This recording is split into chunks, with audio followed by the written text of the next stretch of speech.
I know. And when I see Keller, we always talk about our travels with Higgins when we went to Japan. Those four times we went, which was amazing. Oh, good, because I wanted to kind of bring that up because one of the things that Butch and I were talking about was Higgins enjoying trying to throw curveballs at you two. Oh yeah, it's kind of He what he made a did. sport. Right. And there's one is the video on YouTube of us playing. I think it's Autumn Leaves in Korea, Yeah. and Paul, his plane had been delayed. Of course, we all got there the night before. Yeah. Plane was delayed from Detroit somehow, and he arrived at the place we were playing, I swear, 25 minutes before we were going to play. Man. After flying to Korea from Detroit. Wow. So yeah, he was out. Threw his suit on. He tried to familiarize himself with the bass. Yeah. And like the trooper that he is, he just plowed right through it. And yeah, I noticed things. I'm not going to say what they are. And he says, I can't even watch it, Mm-hmm. And Eddie was just like, he was in his glory because he was playing a concert in Korea where he was a star. Right. Yeah, exactly. The big man. I know. We signed autographs for 2 hours afterwards. We couldn't believe it. We walked down into this greeting area, and there was all these people from the show waiting for us to sign anything they had, from their iPods. Wow. That's from the big iPod. Yeah. To the actual CD, inside the CD, to a big poster, to the back of their shirt. It was amazing. Especially Eddie. He was signing everything. Yeah. Well, he had a lot of signing some girl's shirt, back of the shirt, and he's looking over and smiling at us. That smirk of his. Yeah. Uh-huh. So.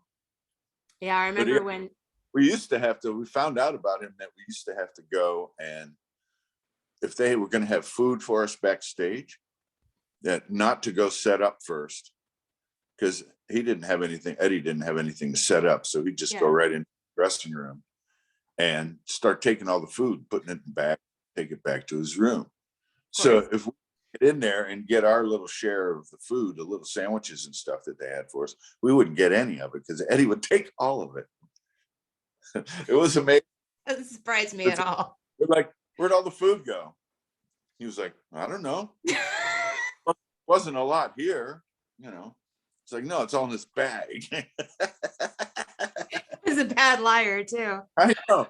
So I gotta find a late night noodle shop tonight somewhere. Yeah, so it was funny. And it was funny. I run into them at some festivals, and him and Hedges and Bill Allred would be playing, have the Wild Bill tribute band there, and I'd be with the Black Dogs or somebody at like the LA festival. Yeah. And I'd go up to them with a card. Of course, I've known them for a long time. Go up to them with a card and say, gentlemen, allow me to introduce myself. My name's Eddie Metz Jr. I play the drums. Maybe you've heard, And I think eventually Saunders hired me to make me stop doing that to him. No, I think he really. I used to bug the hell out of him. Well, I did too, but he loved it. I go running across the lobby. Mr. Saunders, Mr. Hedges, please. Well, it worked, didn't it? I know. I'm looking for work. Well, I remember the first year you came in, because Butch it was the Wild Bill Davison legacy. And then Roger started hiring Bill Allred's band. Right. And so Bill had to leave. And then Varro started working with Howard's group. Right. Butch went back to Basie. Right. Butch went back on the road. And Dave was getting too many. Yeah, Dave was either it was Dave Stone or Isla that he would interchange, and Isla was working in Europe. Right. Dave was getting so much studio work, so Saunders basically had to start all over, except with Hedges. And by that time, he'd found Paul. Yeah, exactly. So then the first year that Butch wasn't with the band and you were, I walked in and saw you setting up, and I look at Saunders like, what happened to Butch? He goes, Butch is fine. He's okay. He's fine. You'll like Trying to this guy. live- Yeah. Trying to make a living. Yeah. Yeah. He goes, you'll like this guy. Don't worry. He was like trying. Right. I know. So One thing I did find out that I didn't know before, or maybe I didn't forgot, was you had a gig with Four Freshmen also as a young guy. Where did that come from? that was let's see. I went out to Eastern Michigan. My family moved in the middle of my senior year to New Jersey. I went back to Michigan, to Eastern Michigan, to go to college. And that fall, Chuck Robinette was a piano player from Detroit, and he was contracting a band for a week at there's an outdoor amphitheater about an hour north of Ann Arbor, Detroit. I forget exactly the name. The Midland Amphitheater, maybe, I don't know, Paul would know. Yeah. And the acts were the Four Freshmen, and Pat Paulson was a comedian who had run for president as a joke a couple of years before that. Kind of like Gracie Allen. And the closing act was Shari Lewis. Oh, the lamb chop thing. Yeah. Lamb chop, yeah. And so that was I was familiar with the Four Freshmen. Yeah. Dad had their records, and I actually used to practice to a couple of them. Yeah. And then Shari Lewis was like this crazy kind of act. I was 18 years old. So Chuck hired me to play drums for this show. And it was pretty nerve-wracking. I'm sure. I got through it. The funniest thing was the first night I tried to hang with the big guys from Detroit. I think John Trudell was playing on that band, and Al Winters, I think, was on that band. I don't know if Tommy was on it or not. Gary Quick was a baritone player from Detroit, and I was like, wow, I'm hanging with the big guys from Detroit this week. This is great. Well, I tried to hang with them that night, drinking. You found out better. Yeah. Oh man. Yeah, that was pretty bad. It took me all day to feel better to do the show the next night, the second night. Was Bob, what's his name, one of the original ones, still the manager Bob at that Flanagan? time? Yes. Yeah. And I did not run into Bob Flanagan again for 20 years. Mm-hmm. And I think I was on the riverboats with Terry Meyer's big band or something, and the new freshmen were coming on. Flanagan was kind of grooming them. Yeah. And he remembered my name. Really? He was good with that. I introduced Bob Flanagan, and he goes, Eddie. Like just like that. I'm like, holy crap. Yeah. Yeah, it was really nice, but he settled me down. He goes, you're gonna be okay. Just relax. Yeah. I was 18 years old. I didn't know what to do. Yeah. Well, Pat one of Paul, the easiest part. We played him on and played him off. Yeah. Well, one of the guys in the new, now it's 20 or something years ago, Four Freshmen used to live in Carmel. And Bob was still alive and still managing them. So it's funny you mentioned the hang after, because we all went to whatever this guy's name's house was after. Right. And it was a lot of fun. But they were much younger guys than some of the older ones that I'd been used to hanging out with. So it was a little surprising, but I do remember that they had to go through every section of the entire house to figure out what part was the best acoustics to sing Laura in. And that took at least an hour and a half. That's how bonded by that we time. were. I know. By that time, the neighbors are complaining. Right. Sure. Yeah. In Monterey, because the windows were open, the weather was nice. Yes, exactly. Because we have no AC. It doesn't exist unless you have a commercial place. Yes. Really cool. It was Flanagan. It was one of the guys was Audie Goodman, I think, who was from the High-Lows. Yeah. Was one of the guys. I don't remember the other guys. It's so long ago. Well, I remember talking to Al Jardine, and he was saying that basically the Four Freshmen was what caused the Beach Boys to do what they did. Yes, because Brian Wilson loved them and loved that sound. Yeah. So exactly. yeah. But I I thought they were quite as good as the Four Freshmen as far as singing capabilities, but they I think certainly Brian were was there, a but yeah. lot more successful as far as Yeah. money and popularity. That's for sure. I mean, Brian was kind of a genius in a wacky kind of a way anyway, Yeah. and come up with some, I mean, like the Thank God, Yeah, you of know, course. it's almost like a classical Exactly what- piece. If you put it in a different context, it's almost Right. like Yeah. it's just beautiful. So what he was doing, but is that genius guy that's kind of on the fine line to crazy. There's Well, a and lot the of amount them. of drugs all of them were doing was probably. Yeah, there's a lot of them. Well, when he filled his living room on the Malibu beach house with sand, Yeah. that should have kept everybody in. Well, and then when his brother invited Charles Manson to live with them, I think that was Oh a yeah, mistake. that didn't help much either. No, that was an oops. Oops. Oh, and that's a festival that I really miss is the Mammoth Lakes Festival. Yeah, I don't think I ever got a chance to get up to that one, but yeah, I Saunders always played there. wanted to. He Yeah, played I there remember once that. back because it's at 8,000 feet. Yeah, he did not like that part. No, his first. I remember playing his first set. He showed up with a shirt, yellow shirt with black writing on it that said, "You have to be high to play in Mammoth," meaning the altitude. You know. Yeah.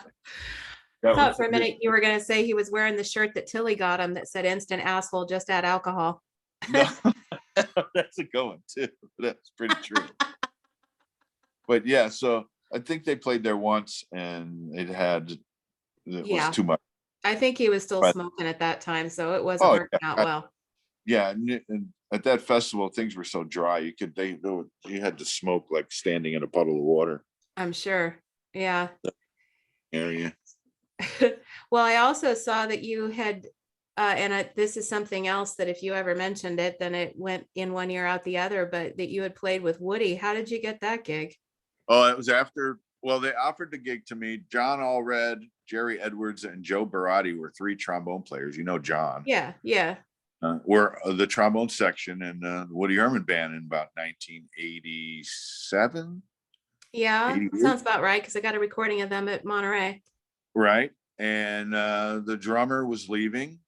I think the drummer was Jim Rupp at the time. I'm not sure. He's in Columbus. The drummer was leaving, and so they put in my name to come out with the Woody band. And at the time, I don't know, I don't want to say it's one of my regrets of not doing, but at the time, I was living here in Orlando. I was working full-time at Disney. I was working at night playing rock and roll 6 or 7 nights a week with Tom Hook. Yeah. And Terrier Brothers, which was an oldies rock band that we had. It worked at Church Street and other clubs around town, a lot of convention work.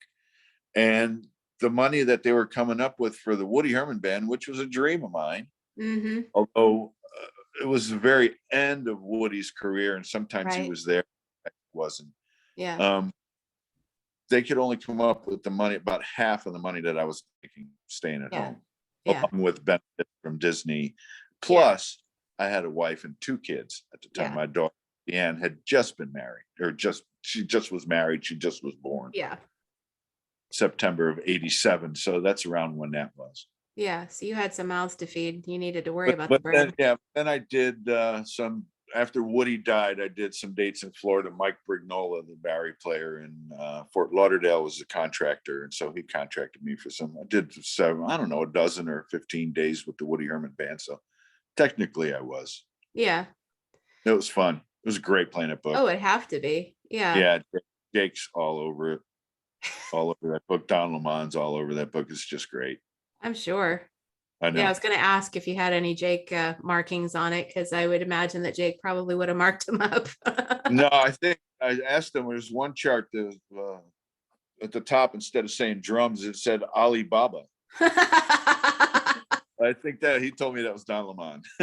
Oh, that would sound like something Jake would do, though. I know. So, but no, it was a pretty clean book. It didn't have a lot of it, but the stuff I'd listened to and the charts we were playing was the record that Jake was on in '64. It was a great record. Yeah. I still listen to him. I still too. Yeah. There's one of the things he did with Maynard and Newport that, man, is this it's a fugue for something, and I just go, oh, Jake, I miss you. Yep, I know too. It's like getting hit in the breadbasket. Just you hear that, and you just just that little ride, and you just go, oh, dang, I miss you. I know, one of my heroes.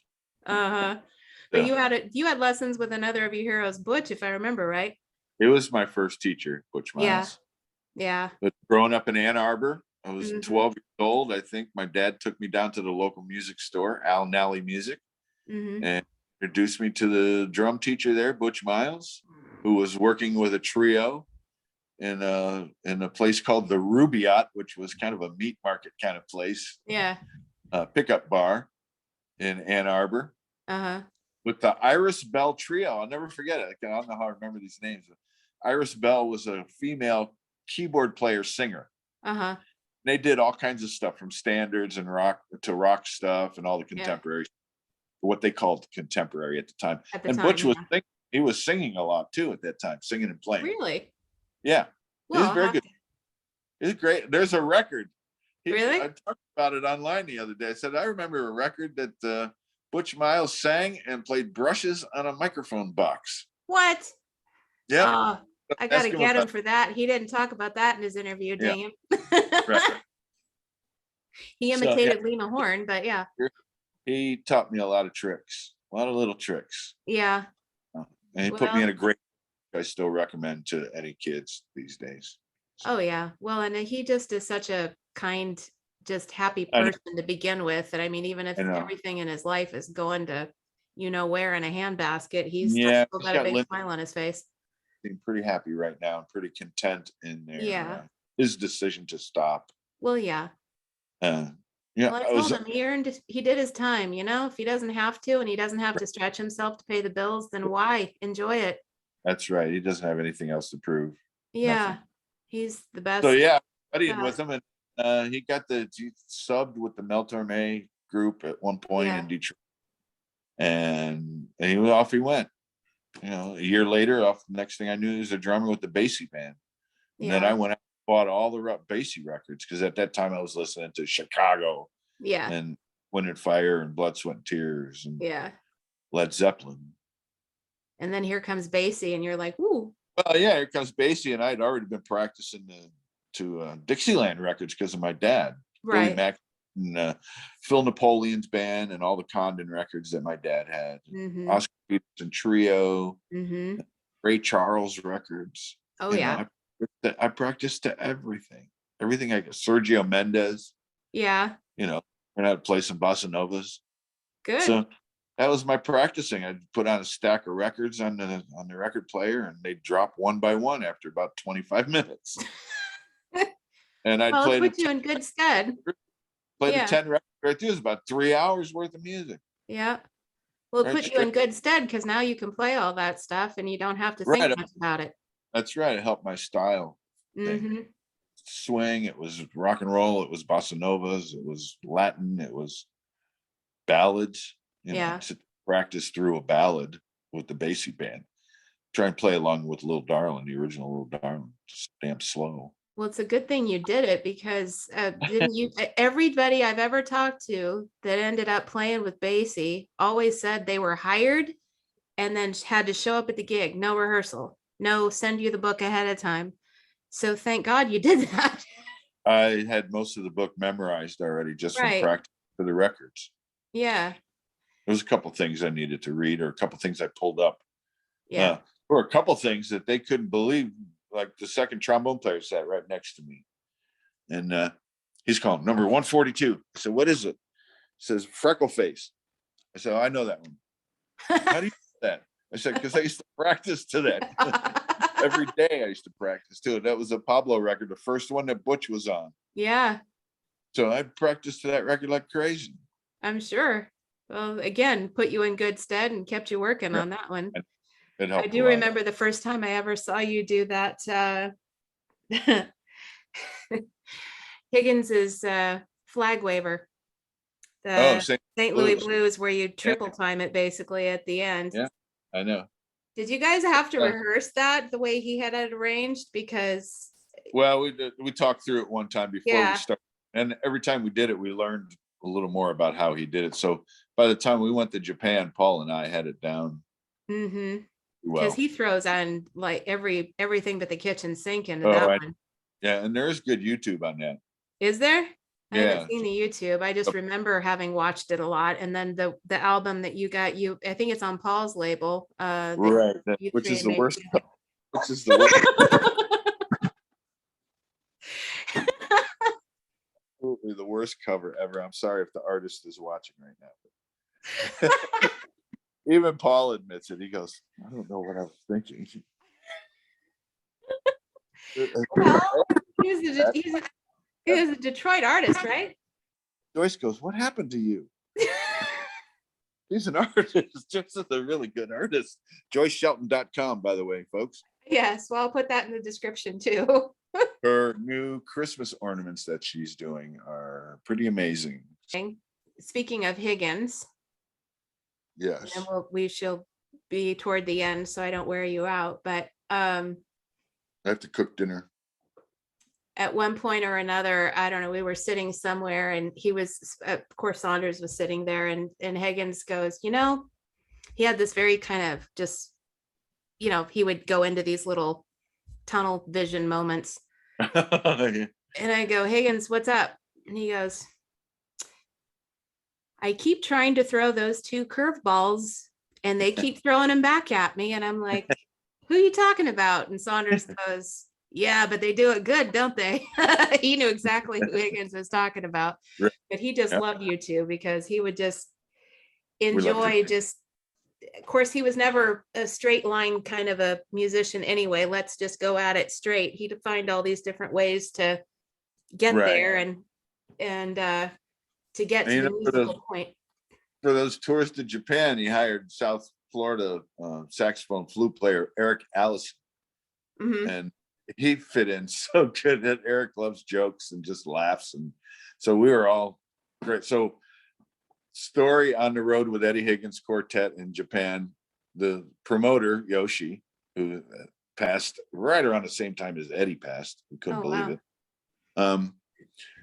always got first class bullet train tickets for us. It was really nice. Yeah, we go and sit in the first class. Well, we start joking and laughing real loud, and then somebody ordered a beer and somebody else had a beer.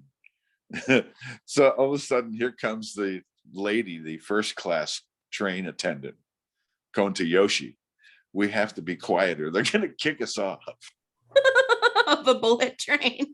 So Yoshi comes to us, he's like, you guys have to settle down, stop, I know it's so funny, but you have to stop laughing. I said, us stop laughing? He goes, you have to.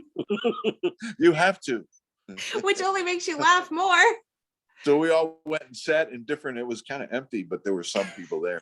We went and sat away from each other so we wouldn't laugh. Reminds me of being up at camp. Me and Perky were laughing at something and you were trying to watch a movie. And I'm like, I think that's the first time I've ever made Metz mad. What? Which just made me laugh more, but then I'm like, he's gonna get mad. It takes a lot to get me mad. I know, but it just being told to shut up basically was what was making a lot to get me mad, or a bad bass player that gets me mad. Yeah, well, fortunately you don't have to work with many of those. Not too many. No. Yes, not too many. Well, thanks very much for doing this today. I knew it was always going to be a good time with you, so thank you. Appreciate it. Thank you. Great to see you. Nice to see you too.